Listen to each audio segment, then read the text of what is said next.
I'll put some stuff together then. So we've got it. Yes. You've already maxed the mic out, dude. Yes. It's already hit red. Making this a nightmare for you and only you.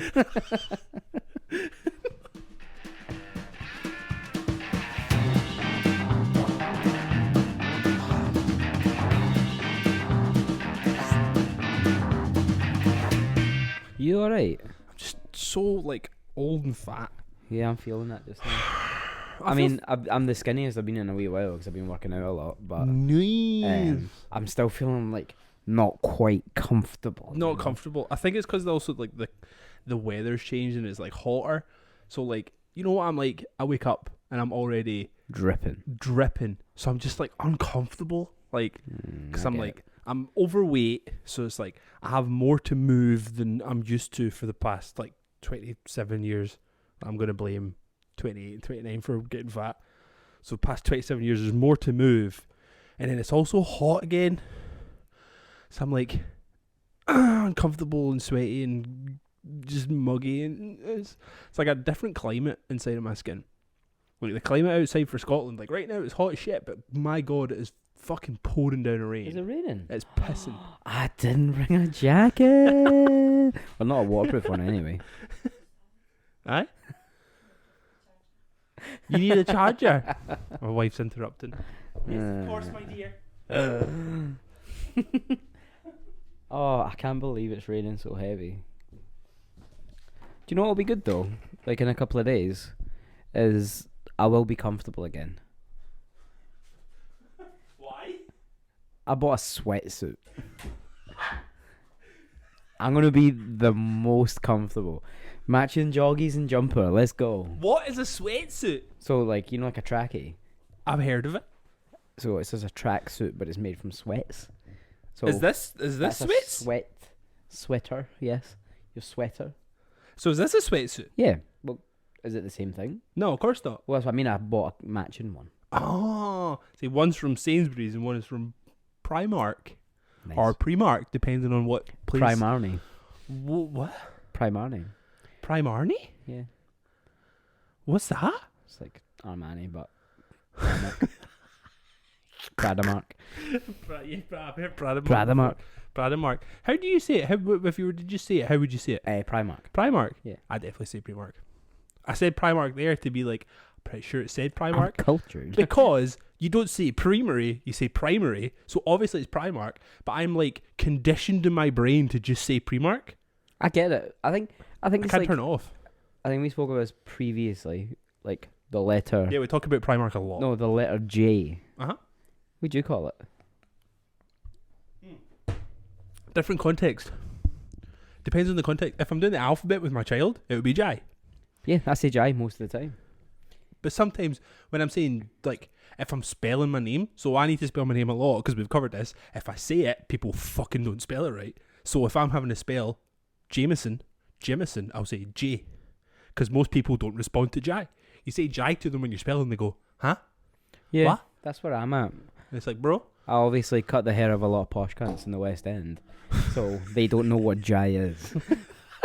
So I have to say J. And it's actually J, not Jai. J. But Jai just like, for a Scottish Glaswegian, because that's where Glasgow is, Jai just rolls off the tongue a little bit nicer. It does. It's easier. J. Jai feels so much nicer. It takes you back to being like a kid again. I've heard myself in like the same story say JD and JD.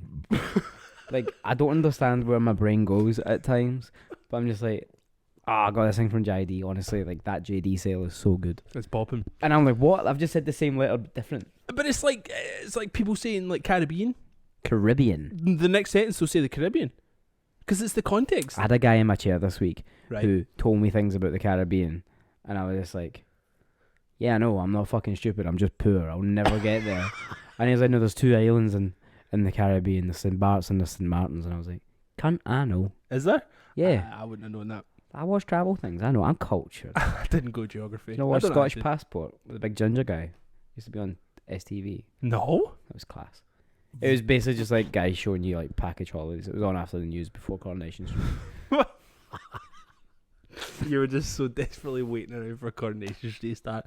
And he sit through this shite, but fucking Connie's on next, man. Can't wait. I love Coronation Man, Street. no. How is it still on? I don't Do you understand. watch soaps? No. Anyway, by the way, this is episode 61 of Dead End Friends podcast, the podcast with two dudes who know nothing but talk about everything. My name is Craig Jemison. His I'm name Gary is... Gordon. You can find us on the places, on the streamings, on the videos, on the socials. Just look up Dead End Friends podcast. Make sure you put podcast on it, because if you look up Dead End Friends, you will get sent to a Them Crooked Vultures song.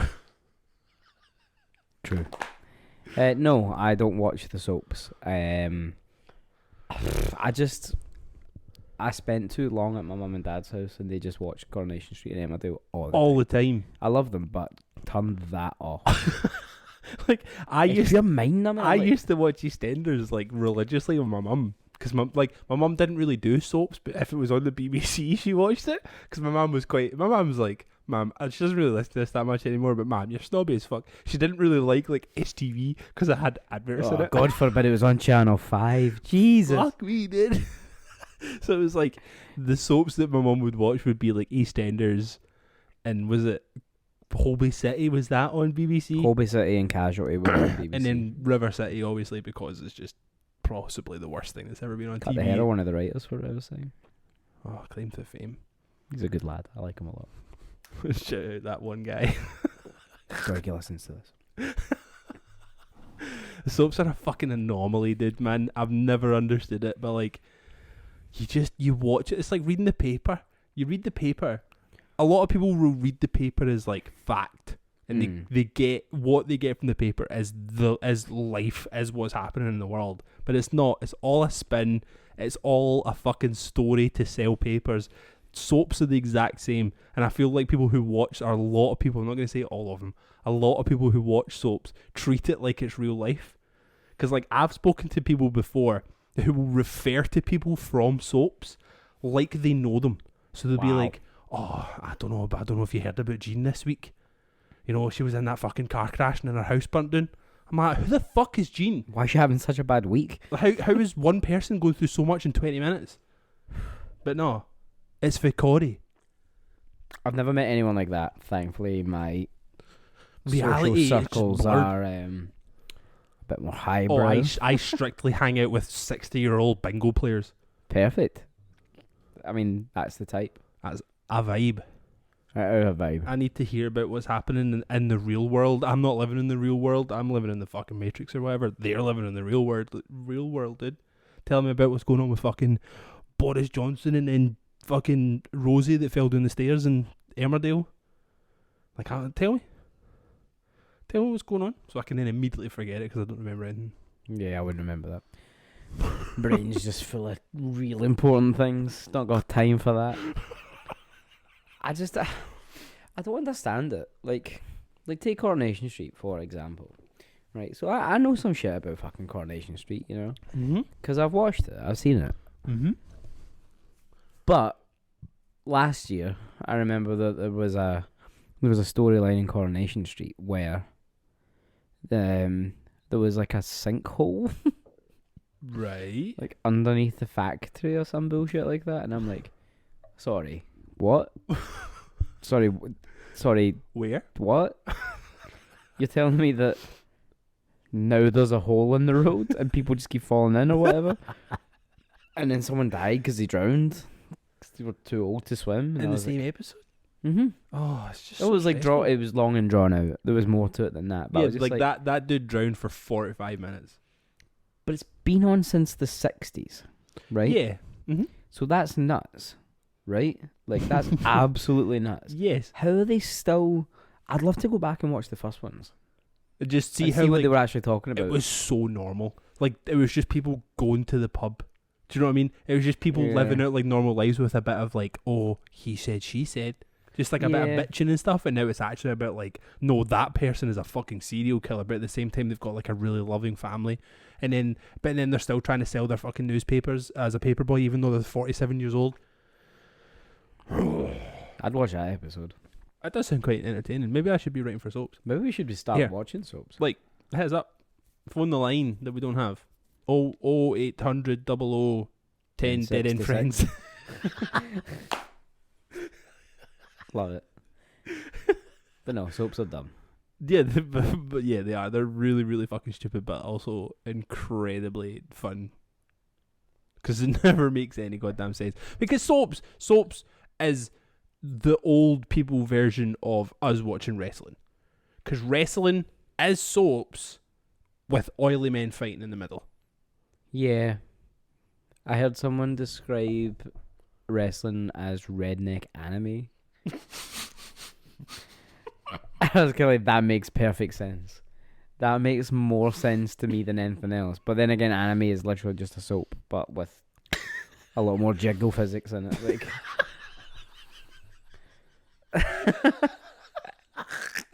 it makes perfect sense. His background's moving like fucking 50 mile an hour. Nuts. Redneck anime. Wow. I need to That's back the that thing, one we've- away. We've all got our hang, haven't we? Yeah, dude. What's your hang? What's your thing? I don't fucking know nowadays. I just fucking do whatever. Oh my god. Oh, do you want to know something like magnificent? Right.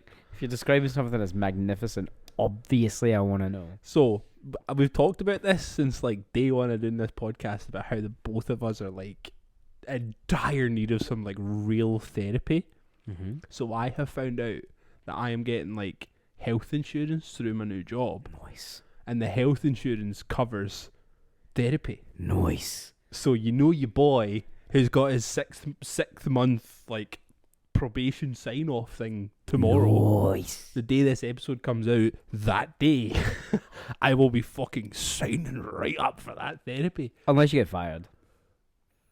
That would be a bummer. I mean, I'll definitely need therapy after that. You definitely need therapy after that. So, you heard it here first. One of us out of the 61 episodes where we have had, and we've talked about every episode how we need therapy, one of us is finally fucking doing it, and I cannot wait to cry over and over and over again. So I started actually thinking about it. I was like, because I was like, as soon as I found out, like, fuck, I actually can get therapy through this will be fucking sick. Something that I really want to do. My mum's been encouraging me to do it. Something that I've kind of wanted to do for a couple of years now, and I just never really got around to it. Shit gets in the way, life gets in the way. It's just like, well, I'll do it at some point.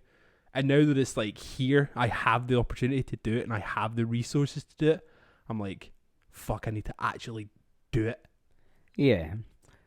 One of the things I think puts me off actually doing it is, where do you start? Aye. Like, I know in my brain that there's things I'd like to talk about, like, with a person who knows things. Yeah. But I'm like, which part am I going to give you today? I think that's but that's like kind of up to the person on the other end, isn't it? Is they understand the ways of unpacking each part. That's true. So it's kind of what bubbles to the surface first, and then they'll focus on that, and then what comes after that, and they'll focus on that. Like, it's just kind of dragging it all out until you're completely clean in the soul. I'm gonna be spent, cleansed, spent. Like, I'm nervous, obviously, but like it's the fact that it's just gonna be like a complete fucking rando who's an actual professional, and you just know there's no ramifications, there's no comeback from it. Nobody's gonna. Like, because the one thing that you always worry about when you're talking about the things that you keep inside and the things that you don't really talk about is you're always worried about how that person you tell will think about you after you've told them. Yeah, absolutely. Especially if you're speaking to like friends or loved ones, and you can like not divulge too much, but you definitely say a thing that you didn't mean to say because you were just like rambling. Because I know I'm good at that. I'm a classic oversharer. Yeah. You know? I just like instantly I'm like, and then this happened, and then actually now that I'm thinking about it, this thing here is stupid. But you know what that makes me? Sad. Like, you just get so sucked into it. Yeah. You can't help but like just have that bit of verbal like diarrhea, you know, and you just let it all coming out. And then you don't really know, like, you start kind of like, after you've said it, there's a wee voice in the back of your head that's like, do you think about that all the time? They're thinking so many different things about you that they weren't thinking about before, but now they are. So now they look at you weird, and you need to like fix your walk when you're walking in front of them because they think you're walking funny and shit. And then you're in the pub and they buy you a drink, like one drink too many, and you're just kind of like, you're thinking things. Like, why are you being that nice? You've never bought me a drink before. Why are you doing this? You know, and then you start overthinking every little moment, and then in turn, in like 6 months' time, you're gonna have that same conversation, but you're gonna have to add that bit in. Yeah.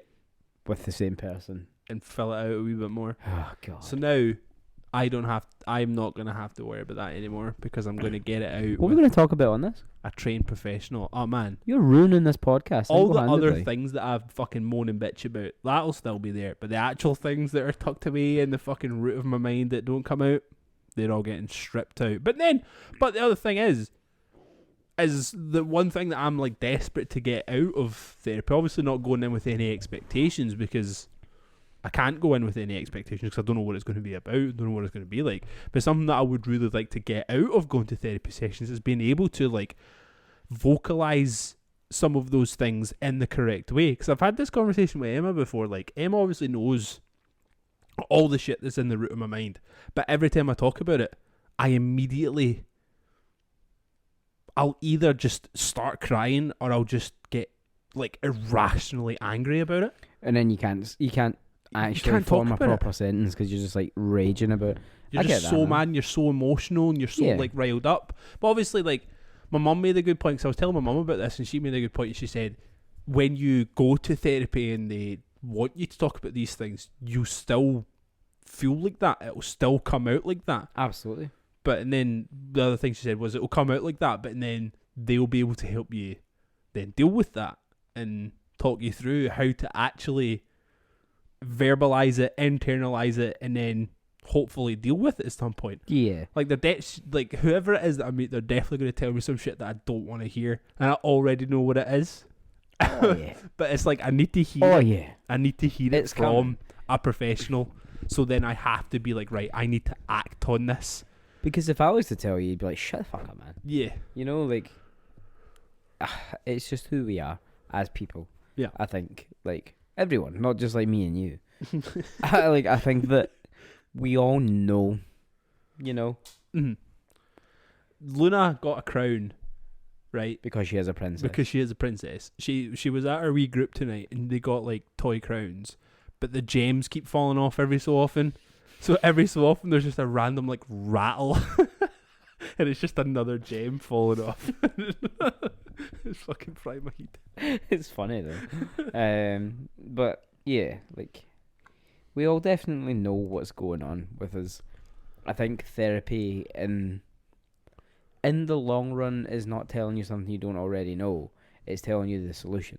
And I think that's what's important about it. Mm-hmm. And it's not talking about something you've never spoken about before, because the reality is you've probably spoken about the thing that gets you like 100 times over with God knows how many people, but you've not really thought about it that way. Mm. And it's like the therapist is there to be like, it's not a magic cure, but it's going to help. Yeah. So how about we do this? Yeah. And I think that's quite nice. I think that's a nice way to look at it. It's not really like you're not unpacking things. You're just finding out how to fix it. Yeah. You're saying there is no cure for it. It's not something that like will go away.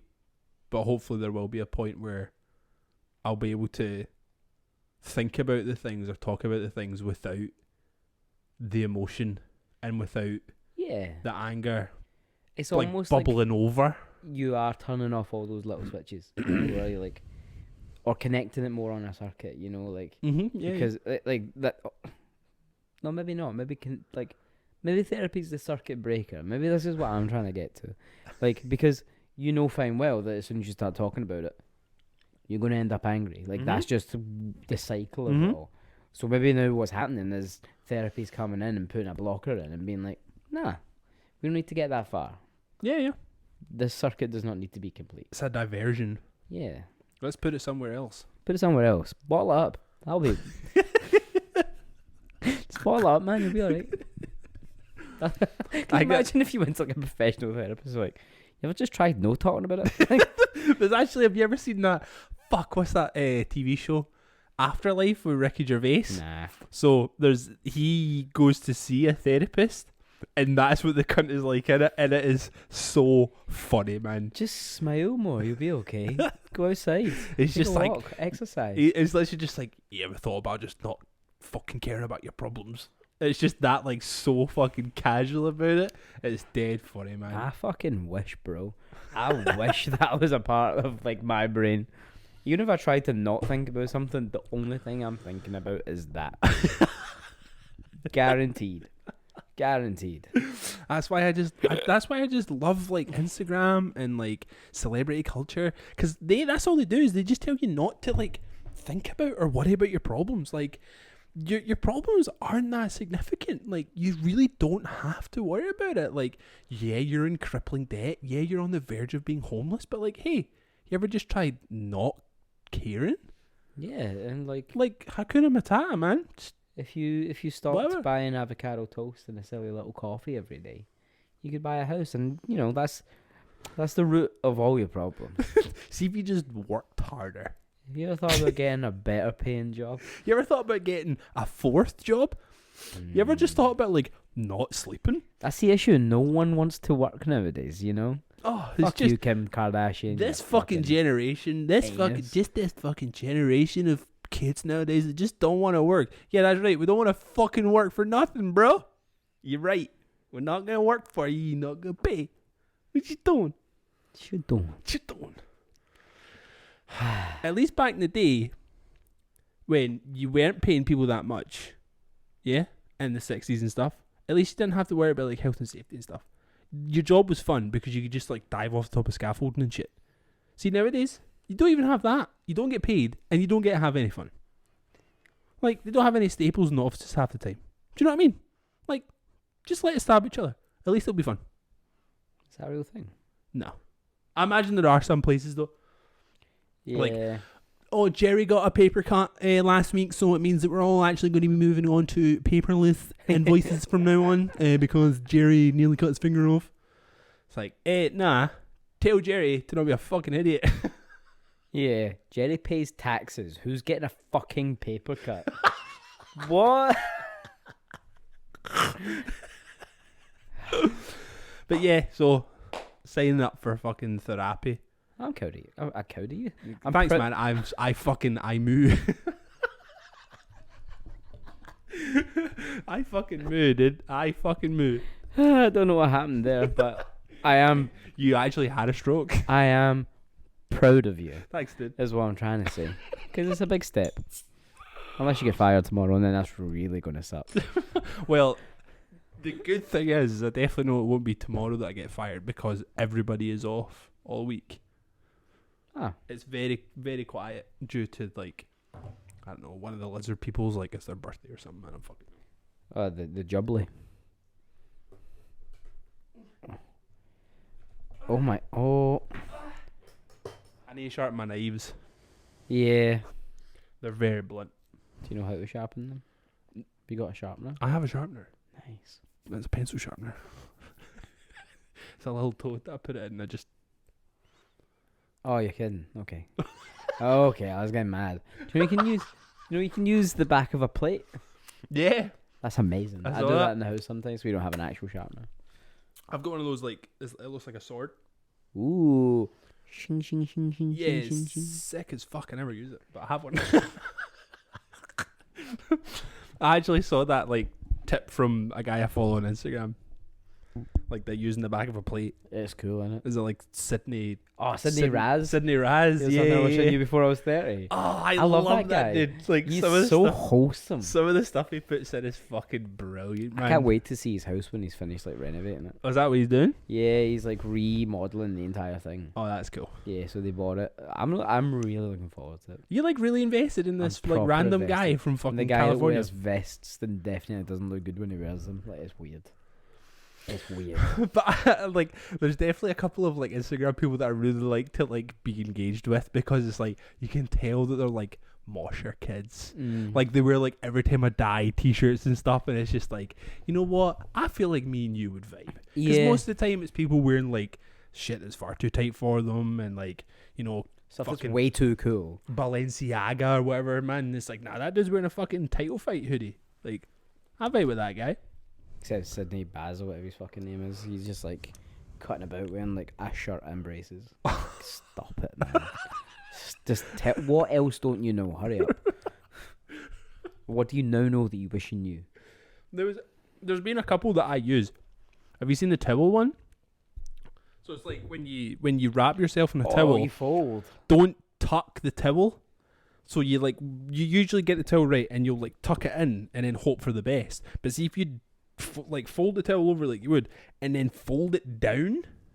Yeah, that one's pretty. Holy shit! It's I wish snug. I'd remembered that the other day. So Shanna was. I'm really looking forward to this story. And driving back from Edinburgh, and she was stuck in traffic, and I was just having like a proper lazy Sunday, and I didn't shower until like 3 o'clock in the afternoon. It was class, because I'm usually like up in the shower, ready, and that's my day done, like ready for it. Oh, okay. I'll have a shower at 3 p.m. 2 days later. Gross. But yeah, I was like sitting on the sofa. She phoned me. She was like, "I'm stuck in traffic. I may be home about 3:15." And I was like, "Okay, cool." So like, I just sat around, did nothing for ages, and then I was like, "Oh, I should probably shower." Yeah. I jumped in the shower, and then the buzzer went, and I was like, "Oh well, that'll be Shanna," because it was close enough to that time. Mm-hmm. So, because I thought it was her, I just pressed the buzzer. Mm-hmm. And then I unlock the door and leave it open a little bit so that she can just like walk Ajar. in. Yeah, ajar. Yes. Mm-hmm. I'll leave the door ajar. And I'm like standing. I'm like, what the fuck's she not coming in for? Like, this is like the door's open. So like I grab the towel and I wrap it around me, and it's like sliding like off me a little bit. And I'm like, I'm grabbing it. And I open the door a slight bit and I look down. And I was like, well, Shanna is definitely not an Asian man with a beard. I'm like, oh god. So I just tried to like close the door like real quiet, like super quiet. So I kind of like I shut up, but the guy notices, and he chaps the door, and I'm like, just a minute, because I'm standing there on a fucking towel. You fucking missed out, fired him. Yeah. So I'm standing. I've not got my glasses on. So I just grabbed the first thing that's on the floor, which is like the overflowing laundry pile. And I'm like, I'm going in the shower. I don't care if this is dirty. So I pull on whatever it is. It's a fleece. It's definitely not mine. It doesn't fit me. I've got this fucking towel around me. I open the door and I'm like, all right, man. And like, I'm holding on, but I can feel the towel slipping, man. I can feel it. I'm hiding behind the door anyway. This leg's out trying to keep tight from like... running out the fucking door as well. And he asks, "Oh, I'm looking for this family," and I was like, "Nah." Like, that is not us. Like, it's not me. Like, it's an Asian family name, and I'm it's not me. And he's like, "Do you know where they are?" And I was like, "I have never heard that name in my entire life. I don't know who any of my neighbours are. That guy's called Johnny. That guy's scared of the dog. That's all I know about my neighbours." And I can just feel it going. And like, it thankfully didn't fall. But then I had to recant this entire story to Shanna when she got home. And she was like, I told you I'd be home at this time. And I was like, well, that was the time. And you weren't there. That's why I thought it was you. I can just imagine that guy's POV of you just like poking your head round with an ill-fitting fleece on, not showing your hands. So because I didn't have my glasses on, I was like this the entire time, just scowling at this man in my fucking hallway, like I'm sorry, man, whoever you are, wherever you are.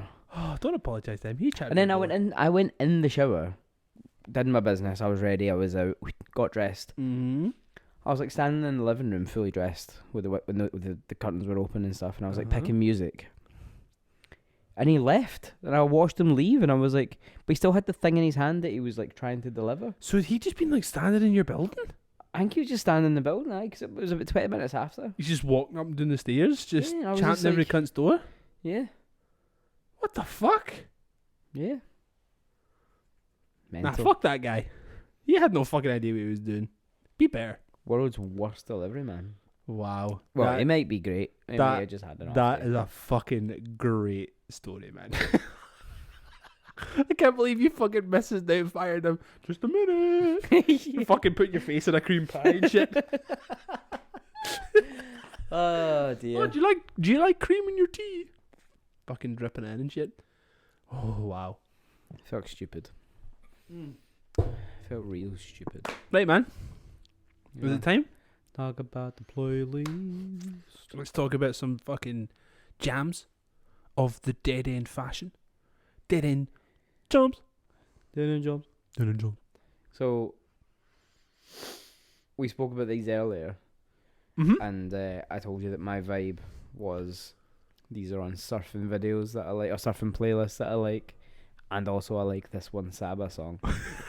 Actually, the Free National songs just 'cause I like it as well. Yeah. But I'd never really heard these songs until like this week. And I've been watching a lot of surfing videos. Surfing is fucking so cool. It gets me juiced. Yep. I don't understand how they do it. Is it ever something that you would ever consider doing? Absolutely. There's a shop in Highland. The guy does lessons, and I'm kind of considering it. Oh, really? That would be sick, man. Yeah, I really want to try it. I feel like that's something that you would really vibe with, actually. Is like, because you've always been like really into skating, but like skating and surfing, like surfing, I think is a lot more difficult. But it's easier. I think it's easier to learn surfing because there's more people out there who will teach you how to surf. Yeah. Whereas there's not a lot of people out there who will teach you how to skate. No, because I think there's like this weird stigma with skating, where it's like, if you have a board, you should be able to skate. It's like gatekeepery, you know. It's fucking dreadful. Like, I gross. felt it a lot when I was learning to skate, and even nowadays, like, I'm not the best skater ever, but as soon as I'm like on a board, people expect you to be able to fucking do a kickflip. Do a kickflip. So infuriating. I've never landed a kickflip in my fucking life, dude. I use this shit to like go around and look cool. Like, do you think I can fucking kickflip? I can do you an ollie, bro. You know what? I can boneless because it's just grabbing the board and jumping. That's about it, dude. We got this. But these playlists I've been listening to have been really cool, and they all kind of have like, well, the videos are really cool because it's always like really like guitar heavy, like weird psychedelic rock, and I'm mad into it. It's so cool. Yeah. But the playlists aren't really that sort of vibe. There is a lot of like cool stonery, like psychedelic rock on there, but these ones are not particularly psychedelic. The first one is called Raspberry Jam by the Alaz. And sorry, the Alalaz. Alalaz. There we go. Alalaz. There we are. It's a little bit psychedelic-y. It's kind of really guitar driven, and it's just a really fucking cool song. Like, you put it on and you think in your head, oh, this could be in a surfing video, and you're like, it is, because it could be, and it might be. But I like it a lot. I like the way that it just kind of like just makes you chill. Like, the next two songs also make you chill. Yeah. The next one's called You Made Me Wanna Die, which is not exactly the most chill. It's by the Shivas. But it's actually a really nice, not nice song, but good song to listen to. It's I like the little guitar line. Doom. It's so good. Just a fucking vibe. Yeah, I love it. It's cool. That's awesome, man. And then the last one, the last of the surfy ones is the song Ultimate Painting by the band Ultimate Painting, off of the album Ultimate Painting. I fucking love that shit. I love when people do that. Like, you know what? See if Rainfalls ever do anything ever again, we're naming a song Rainfalls. It's like what's his face? Vinnie Paul that used to play drums in Pantera. He had another band called Hell Yeah, and they just had a song called Hell Yeah. The band was called Hell Yeah, and the album was called Hell Yeah. I was like, you guys know what you're about. Pretty sure Spiritual Cramp have a song called Spiritual Cramp. Probs. They seem like they would. They seem like they would. Yeah. This is just another one of those songs that I was just like, this is really nice. This is vibing. I'm just chilling, you know. It's all I listened to in the shop last week. I'm definitely in like full on holiday mode. Yeah. So I'm just like fucking buzzing. So every time I hear something that's like proper chill, I'm like, yes, here we go. I'm gonna be on a beach. I'm gonna be on a beach. I'm gonna be drinking beers. I'm gonna be fucking living the life. So every time I hear something that's like chill, I'm just like, like. And these ones were particularly chill. The next two songs are also fairly chill. Yeah, super chill. Yeah. Like the fourth song is by the Free Nationals, Conway the Machine, and West Side Gun, and I think there's someone else on that song, but whatever, I don't care about them. I am gonna look so you don't fucking be a piece of shit. Shit. Yeah, Joyce Rice. Okay. It's great. The Free Nationals are Anderson .Paak's like pals. Band. Yeah. I think he's like his touring band, Mm-hmm. but then they have this album of their own. Yeah, and yeah. Anderson .Paak's on this song or sings on this song. I think He's on a few stuff Yeah. on that album. but he's not like credited in this one. Right, okay. Like his voice is absolutely on it. You know we love Conway. You know we love West Side Gun. That's Mhm. it's just what we're about.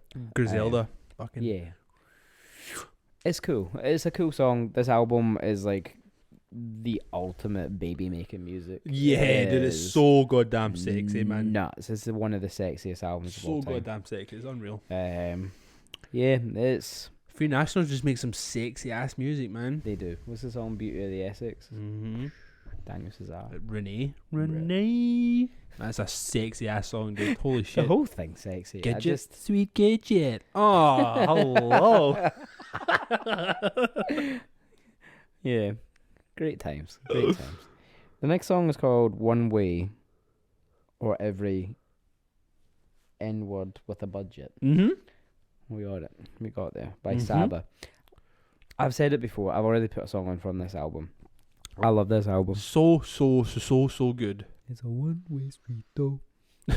But it's so good. It's so, he finds the like loveliest hooks, Saba. It's fucking unreal. He knows his way around the chorus. Like I just don't understand how he's like able to like not rap particularly aggressively, but like rap about really hard things. Yeah, like, some of the things can really punch you in the face. Oh, absolutely. And like he does have these moments where he is like a bit more like aggressive rap. Mm-hmm. Yeah.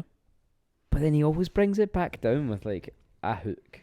Mm-hmm. And I was like, man, okay. It's like was the album they did before, like Calligraphy. It's like one of the nicest hooks on it. What's the other one? Sirens. Sirens on the way. Hey, now you're lying where the angels lay. Oh man, like his Tiny Desk session is one of my favorites. So he does a Tiny Desk session with like a full band, and then his backup singers, one of the backup singers is actually his dad.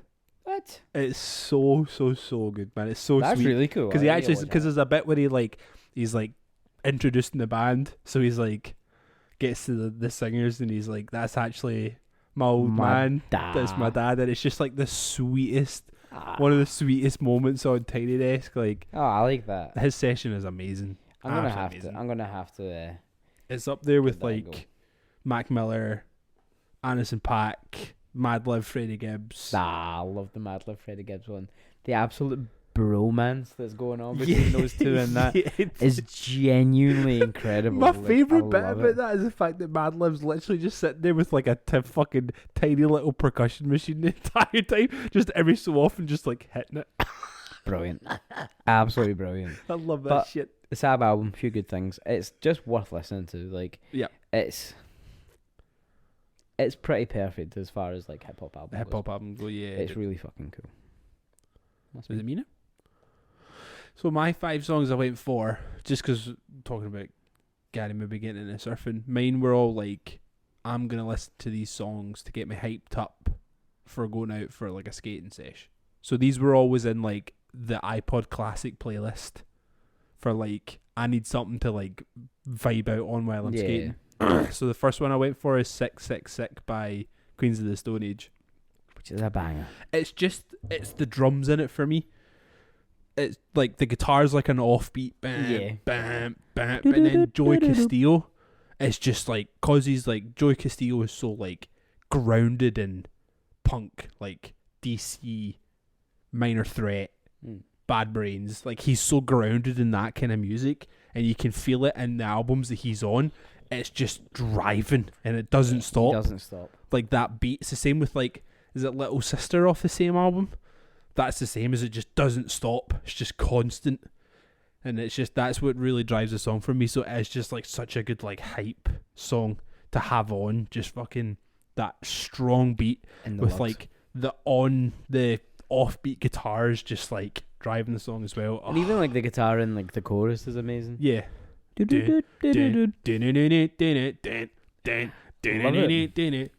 It's a simple song. Yeah. And that's why I like that album a lot, like Era Vulgaris. I think it's so good because it's not really that complicated. Yeah. Like, it does just feel like a rock and roll album. Like, there is obviously songs on it that are a little bit more kind of like drawn out and thought about, I guess. Like, Yeah, well, you've got like threes and sevens, turning on the screw. Like, yeah, those are like the fucking banging songs on it, you know? well, threes and sevens I put on a playlist months ago. Mm-hmm. That's a banger. Mm-hmm. I love the song "I Am Designer" on it as well. Yeah. That's yeah. it. Because that's not really like, there's not really much hand. Dun, dun, dun, dun, dun, dun. Yeah. What? And then you get like "Make It With You." Is that on this album? I was gonna say, like, I couldn't remember. That's such a different vibe from. That's like, just every that's song. a really nice song. Yeah. Dun, dun, dun, dun. It's just the piano and shit. It's just lovely. It's they're one of those bands that just like they can try hard if they need to, Yeah. but more often than not, they're Why just would they? so fucking cool that they don't. Like, Don't have to. it's probably just gonna work out in the end anyway. It's fucking cool. The next song I put on is "Remain and Sustain" by 100th. Like, I fucking love this album. Me too. Let It I Go. love this song. This song's an absolute moment in time that has a chokehold over me. Yeah, for sure. Oh. Like, the thing that I hate about it though is I've seen 100th play live twice. I've been really lucky to actually see them, and neither times I've seen them have they ever played this song. I've seen them play this song live once. Oh, I would love to see it, but is it because like the guitarist who was in it then and is now back in it now wasn't in it for a while and he does all the singing? I think so. So they never did it live because he was never in the band at the times I saw them. It always bummed me out, man. It was like I've seen Counterparts like fucking countless times and I've never seen them play Jumping Ship ever, and it makes me fucking furious. Like, I think I've seen them like 5 times at this point and not once have I ever seen them play Jumping Ship. I think the only time I saw them do this song was when they had, is it like the album with like neurotic and all that kind of stuff on it, which was like before they went completely like dream poppy. Dream pop, yeah. Like, so I saw them just as that album came out. Yeah. And they played this song because he was in the band again. It would have been so nice. I will never forget like the music video for this. It's like them on like a summer's day. I think it's like referencing a film. Yeah. But I don't watch enough films to understand what it is. And it's like them on a summer's day playing baseball, and then they go running through like backyards, and like he pretends to be like knocked out, and like a hot mum saves him, and like I just remember like looking at him and being like, "You are one of the coolest guys ever." Yeah. Because they're either from North or South Carolina, and the guy's wearing like a Myrtle Beach, either vest or hat. I can't remember which one it is. Right. And he's got thick ass glasses like this in the music video. Yeah. And I've always remembered like that was the coolest that he had ever looked. Yeah. Like, I was just like, that's the coolest. Like, and it just it gets me so like hyped up, and it makes me think of the summertime because of that music video. Yeah. I love that song. It's such a like the whole album's a fucking banger. That is definitely just like a pure like space and time. Like, that was just like a point in time for music. Just like, I miss Tumblr so much, man. It was so toxic, so goddamn toxic. But you remember, there was that T-shirt that was always all over Tumblr that was like the 100th and Counterparts collab T-shirt. Wow. Did you ever see that thing? I don't think so. Oh man, I like scoured the internet for like months and months trying to find this T-shirt, because at this point I was like a massive 100th and Counterparts fan. I don't listen to 100th that much anymore, I'll be honest. Like, Ruin was probably the last thing I really enjoyed. Anything after that I was a bit like, it is what it is. I like the like 4-track that they did. Oh, with the flower keys? With like cauterize and all that on it. Oh no, that's not the one I'm thinking of. Is that the one with like the kind of like velvet covers? Ish, yeah. Yeah. The one there was like, see all their EPs, like, I probably like, enjoy the most. Whatever, cauterize, leave yourself iridescent. Yeah. Go further down. Keep going. That one, Dead Weight. Dead Weight. That was probably the last thing I enjoyed. Oh, sorry, it's not Ruin. It was Dead Weight. Weight. That was the cool heavy stuff. Yeah. But I do really like those 4 tunes there. Yeah. Yeah, I think they're banging, man. Absolutely banging. I've tried their new like Frog album a couple of times. I haven't, but I remember that their boring. Instagram. It was just tree frogs, wasn't they it? kept posting pictures of frogs for like weeks. Oh, they've got a new album out, or a new song out, which came out the 19th of May. I don't know. I'm not really that interested anymore, because it's like a lot of it just sounds Similar. Yeah. But like Hundreds, like they still live in my heart. I love them very much. I still definitely have some space in my heart for them too. So the next song I put on was a song by Bad Brains called "Pay to Come," which is just a fucking banger. If you just need to be hyped on something, you just put on that album. Band in DC, "Pay to Come." Just fucking raging bangers. So good, man. Never really got it. Bad Brains. Yeah. That's fair. I wanted to because, everyone loves them, but I just, you could put on a song and I'd be like, this is the Bad Brains. Yeah, That's fine. Yeah, And that's it. I don't really care that much. Yeah. I wish I did because it would make life a little bit easier. Would it? Yeah. Like, in what circumstances does it make it easier? I just wouldn't have to talk about how I don't like them anymore. You didn't need to. I wasn't expecting that. You do that to yourself, man. I'm going to have to, though. I just like this. Imagine if you just spoke on this podcast and I never said anything. That's what it's like most episodes, though, because I just talk too fucking much. Nah.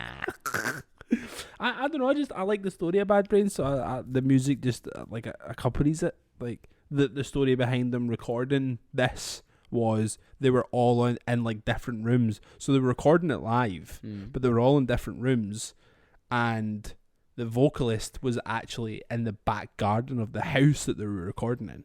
So there's actually certain parts of the album where you can hear people who have like come to the fence of this guy's house. I can't actually remember the fucking, is it JB, the vocalist? He's just going like tonto in this guy's back garden, recording the vocals live for this Bad Brains album.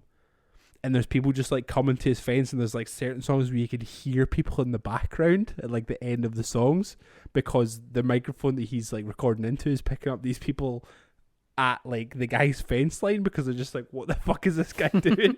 Just doing backflips in this guy's garden, screaming into a microphone. That's nuts. Like the story behind HR. Bad Brains, HR.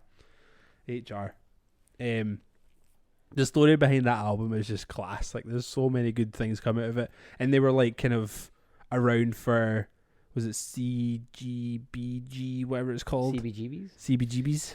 The fucking like famous punk club. Yeah. So they played that like all the time. Like they were the kind of pioneers when that was still like the kind of home of punk in DC. I saw the original sign for CBGBs. Oh really? It's in like the Hard Rock Cafe in fucking Florida. That's pretty sick. It was cool. That's cool. I think it's like some swanky Italian restaurant now, which is hilarious. Okay. Next song I put on is Rabbit Holes by Trash Talk, which again is just fucking immediately starts, ends just the same. It's like 50 seconds long, but it's enough to get you fucking hyped up. Yeah. It's just a bit in the song where everything breaks except the vocals and the guitar, and the way that the vocals like kind of mimic the guitar, like they have like the same pattern as they're like going fucking ham over each other, and it just, and then the rest of the band comes in, it hypes you up, man. It's so fucking good. so good. And then the last song I put on is Buffalo 666 by Every Time I Die. Still makes me sad. Yeah. I was thinking about this earlier on. I was just like trying to come to the realization that there will be a hole in my life forever now, because I don't think there's ever going to be another band that can fill the void that Every Time I Die have left. Yeah, and I don't see them being able to bring it back. No, it's It too really far bums gone. me out. Like that. I even saw like a tweet today, like someone had like tweeted at Jordan being like, in my opinion, the last song that you the last song that you should have ever played would have been Map Changes. Why did you just pick Indian Giver? And he was just like, we didn't fucking know until the day that this was going to happen. Like, yeah. So we just picked songs that we liked playing. Yeah. That was literally it. Fair. Like, how was there another response to that? Like, it wasn't planned. Yeah, we didn't think we were going to break up. We just played songs that we liked. With another show, another fucking bunch of shows lined up. Exactly. So it just wasn't a thing for them. It's so fucking sad, man. Like, just, yeah, it still bums me out. But this song, Buffalo 666, is what, like, I like the story that comes with it for me as well, is because my very good friend Tam Duncanson and I used to get very, very drunk. And there was one time where he told me that if you play this song and then put the video for Beyonce's Single Ladies on at the same time without the sound, it perfectly matches the dancing, and Buffalo 666 perfectly aligns, and it is one of the fucking funniest things I have ever seen. Amazing. So and we I would know just what we're doing in 2 minutes when this is done. So we would just sit, get steaming, and before we'd go out, we'd be like, "Well, we just put on Beyonce 666." We would just sit and watch it. But this song is just a fucking banger. Again, just starts immediately. You're right in the song. So many changes, so many riffs, man. And it's just, again, the same thing I was saying about 666. It just goes. It does. Just cut that constant drum beat. I think it was Legs that was on this album. Then he was very good for just like, I have picked a beat for this song, and that's what's sticking for the rest of the fucking song. Madness. Oh, Album came out, 13 years ago? Was it? On my birthday. Holy shit, man. Yeah, 2009. New Jungle Static, let me check. Oh my god, man. September 15th, 2009. Nuts, isn't it? Holy it was the year I left school. I'd dude. I'd not long started college to do sound production. Mm. When that album came out, and I was like, I remember getting the train to Paisley every day and just like listening to that and just be like, Jesus, this is nuts. But it just genuinely blew my mind, and that's the only time I ever saw Every Time I Die. It's 2009. You've never seen them once? I never saw them once. That's why I was so bummed out when they broke up. Oh. Every other time that they played, there was always the summertime around about festivals. It Uh-huh. always happened to be a time I was on like family holidays or whatever. Yeah. Never worked out. So one time, 2009. Fuck, dude. Proper bums me out, man. I think I saw them 3 times. I saw them in the garage when they played. It was just after X Lives came out. I saw them in the garage. So when they supported Architects, was that one? No, I think they were main band. I think they were That's cool. headlining, and then I saw them in King Tut's with Trash Talk and Defeater. Cool. Which was fucking mental. Sorry, I've seen them four times because I saw them in King Tut's again, where they were headlining, and 68 were supporting. Nice. So that was after my heartbreak of the Chariot breaking up, but then 68 played, which was pretty cool because they play like drums here, guitar here, facing each other. And that's it. It was They're a cool band. so fucking weird. And then I saw them in the Academy, and it was arguably the worst I have ever seen them. Because it's the Academy. Was that in 2009? No, it wasn't. It was, I don't even know when it was. It was when I was with Emma, because it was a day to remember, and Every Time I Die were supporting. Because I saw them in the Academy as well. That's depressing. It was sick because like I was like down the front because I was still a kid. Yeah, I was like right in it. Yeah. It was so fucking cool. It was Maylene and Sons of Disaster. Yeah. Every Time I Die, In Flames, and Killswitch Engage. And it was Flames, some fucking holy tune. shit. Yeah, oh dude. man, it was such a good show. I just so think. good. And at the time, like that was my shit. Like all Yeah, of that those was bands. big vibes. But yeah, one time in the 20 odd years that they were a band, and the 15 years I've been going to gigs. That's just fucking work it out, man. Just scoundrels, eh? Just work it out for us, please. Just us Please. two, like, lonely Scottish people. Like, just work it out for us. Fuck everyone else. If you could do is anything, man, just work that shit out. Go on. Yeah. Go on. Well, this has been episode 61 of Dead End Friends, the podcast. We appreciate your time. We appreciate your patience. Mhm. We love you very, very, very much. We do. I think next episode we're probably going to do a 2-parter because Gary's not going to be here, so we'll do a 2-parter. So we're going to bring back the old Dead End Conspiracies. Not going to tell you what it is, though. You need to wait until next week. But we will bring back the Dead End Conspiracies next week because our boy's going on holiday and I'll be lost without him. Gonna be golden brown, but we love you enough that we are willing to see each other more than once a week. Oh, what a shame! We don't want you to go without, so we're gonna make sure it happens. We love We'll you. look out for them before we look out for anyone else. Yeah. Well, enjoy your day or whatever it is that you're listening to us at this point in time. Enjoy your life.